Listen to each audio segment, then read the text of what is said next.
Pode ter novidades no time, os números incríveis de Ranieri, impressionante, hein? E os perigos do Juventude, que eu conheço bem. Bora lá, fiel! Sejam todos bem-vindos aqui à Casa Nação Alvinegra e é hora de mais um vídeo aqui no canal Meu Coringão. E vamos falar de Corinthians hoje, que vai enfrentar o Juventude aí no estádio Alfredo Jaconi. É o seguinte, pessoal, o Corinthians encerrou ontem as preparações para enfrentar o Juventude e pode ter algumas mudanças aí na escalação, né, para esse duelo aí na segunda rodada do Campeonato Brasileiro, que vai acontecer aí a partir das 20 horas em Caxias, tá bom? E nesse jogo, o técnico do Corinthians será o auxiliar, né, o Bruno Lazzaroni, e já que o Antônio foi suspenso aí, teve o cartão vermelho no último jogo, beleza? E para não ficar aqui só nas minhas palavras, Chico Garcia vai explicar para vocês aqui como que o Corinthians vai vir para enfrentar o Juventude. Pessoal, o Corinthians terminou a preparação para esse jogo em Caxias do Sul, baixas temperaturas, né? Todo cuidado é pouco.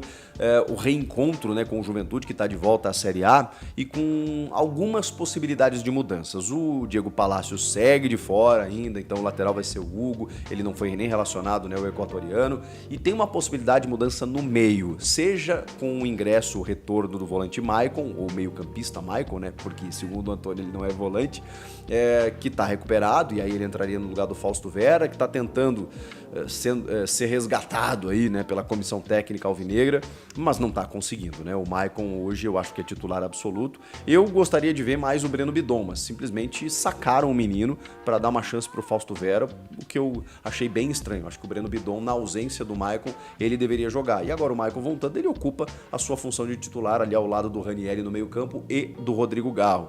Normalmente ele tem feito o time com o Wesley, o Yuri e o Romero, mas pode ter o ingresso do Coronado. O Coronado ainda não jogou entre os titulares, muita gente está pedindo e cobrando que ele jogue ao lado do Rodrigo Garro, e aí com isso ele faria de repente a função do Wesley, aberto pelo lado esquerdo. Eu não tiraria o Wesley, mas é uma possibilidade aventada, né, dele jogar no 4-4-2. Então, obviamente ele não jogaria lá no lugar do Wesley fazendo corredor, mas seriam dois volantes, né, o Ranieri e o Maicon, dois meio-campistas, Garro e Coronado, com dois atacantes, Yuri e Romero.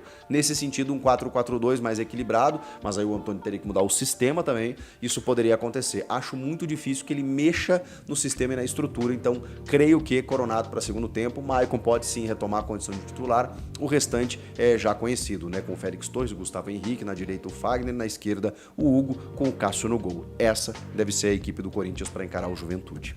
Cara, o Ranieri, ele tem, enfim, mostrado muita qualidade e números impressionantes, né? Os números traduzem o que a gente está vendo em campo, né? O Ranieri chegou chegando, vestiu a camisa como, assim, com uma facilidade, adaptou muito fácil e os números dele, pela galera do SofaScore, mostram isso, né? Olha só, ele é o jogador com mais duelos ganhos, mais desarmes feitos, mais interceptações e o que mais sofreu pênaltis nesse caso, nem apenas um, no time do Corinthians. Gente, são 106 duelos, são 32 desarmes e 20 interceptações. Ele lidera todos esses quesitos na equipe do Corinthians. E olha que ele não é zagueiro, enfim, não é do sistema defensivo, ele é um meio-campista. E ele lidera todos esses quesitos. Ele é o segundo jogador que mais sofreu faltas, 32. Segundo em mais cortes, 35. Segundo em duelos aéreos ganhos, 41, e em ações defensivas, 107.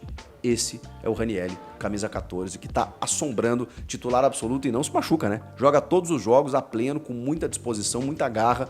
Esse entendeu o que é vestir a camisa do Corinthians. E falando do Juventude, que é o adversário, que muita gente não consegue acompanhar, eu acompanhei bem por acompanhar o Campeonato Gaúcho. O Juventude disputou 2 semifinais contra o Inter, depois 2 finais contra o Grêmio. É treinado pelo Roger Machado, que foi especulado no ano passado, pouca gente sabe disso, mas foi, é informação, eu tenho ela. O Duílio contatou o Roger com a repercussão negativa, ele foi no Luxemburgo, mas o Roger poderia ter sido técnico do Corinthians no ano passado, vejam só, ele ficou o ano inteiro sem trabalhar, voltou no Juventude sucedendo o Thiago Carpini e fez um grande campeonato gaúcho, eliminou o Inter, chegou na final, perdeu para o Grêmio só o último jogo e começou empatando com o Criciúma esse Brasileirão, vai agora receber o Corinthians em casa. É um time muito físico, muito competitivo e muito difícil de superar. O Grêmio conseguiu no segundo tempo, no primeiro tempo ele consegue uma virada no finalzinho do primeiro tempo ali, sai perdendo, vira o jogo no primeiro tempo, faz um terceiro no segundo para ser o campeão gaúcho, mas foi difícil porque o Roger monta muito bem suas equipes e ele tem alguns jogadores, cara, que são muito difíceis enfim, de ultrapassar. Tem alguns desfalques, o Edson Carioca, que é um cara que foi muito bem atacando ali pelo lado esquerdo, muita força física, recompõe, marca e ataca, uma loucura esse cara.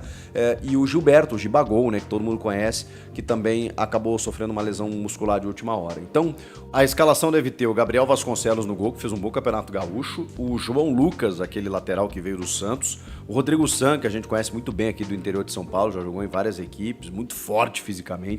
O Zé Marcos também na defesa, fez um gol na final contra o Inter, na semifinal, na verdade, né? O Grêmio estava tentando contratá-lo.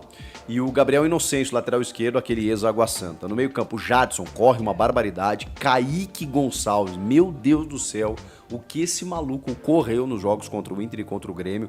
Marca um pitbull, assim, corre o campo inteiro, uma loucura. Aí Lucas Barbosa e Nenê. O Lucas Barbosa ex-Santos, né? O Nenê a gente conhece, enfim, tá na provável escalação para o time titular, o jogo em casa, o Roger tá com alguns desfalques. Na frente o Jean Carlos, que é um meia atacante, né? Também motorzinho, distribui o jogo e tudo mais, e o Eric Farias, que é bem rápido, ou seja, um time sem centroavante diante das ausências que tem o Roger Machado. Essa deve ser a provável escalação. Temperatura baixa, um time que corre, que marca, que vai em busca da sua primeira vitória, né? Empatou com o Criciúma na estreia. Da mesma forma o Corinthians, que também empatou com o Atlético em casa e agora vai em busca de vencer esse jogo do Juventude.